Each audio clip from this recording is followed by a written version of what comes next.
Once you turn 80, something shifts.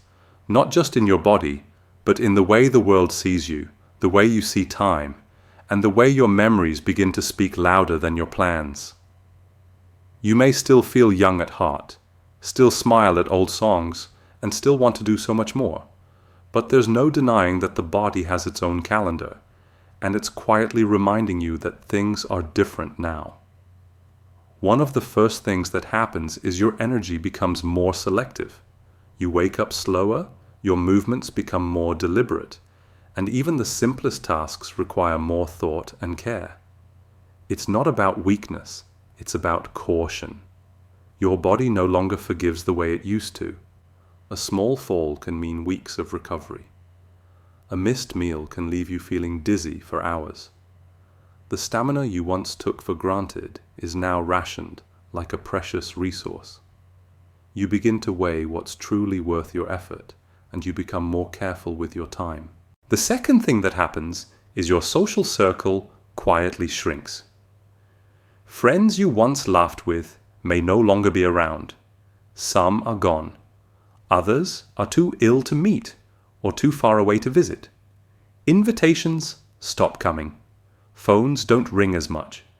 And even when they do, sometimes it feels like the world is speaking a language that moves too fast. Loneliness creeps in, not loudly, but in the quiet moments when no one's watching. You find yourself talking to the television, to old photos, to your memories. You revisit moments again and again, not out of sadness, but because they're the warmest company you have left. And in those memories, you're still young, still needed, still whole. The third change is one that people don't talk about enough. Your sense of identity begins to drift. At 80, you're often treated like an afterthought.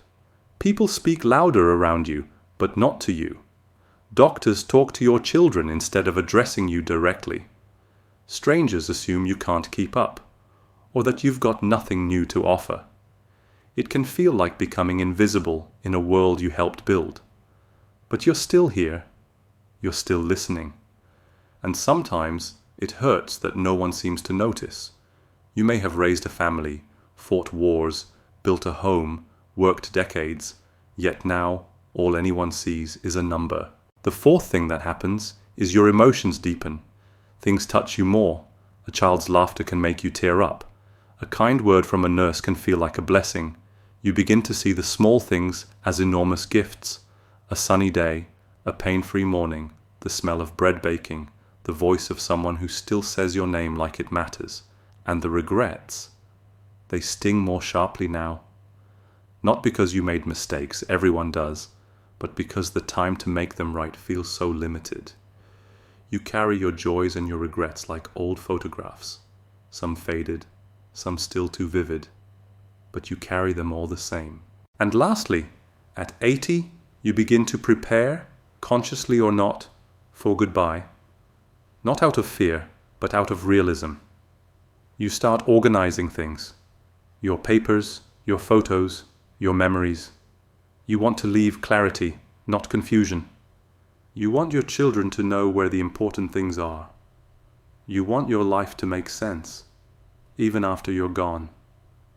And in those quiet preparations, there's an unspoken courage, because aging is not weakness. It's the most honest form of bravery.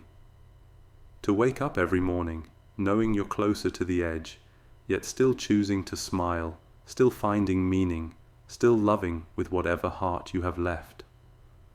Turning 80 isn't just about growing old. It's about living honestly, loving deeper, and accepting what is. Whether you like it or not, these 5 things will come.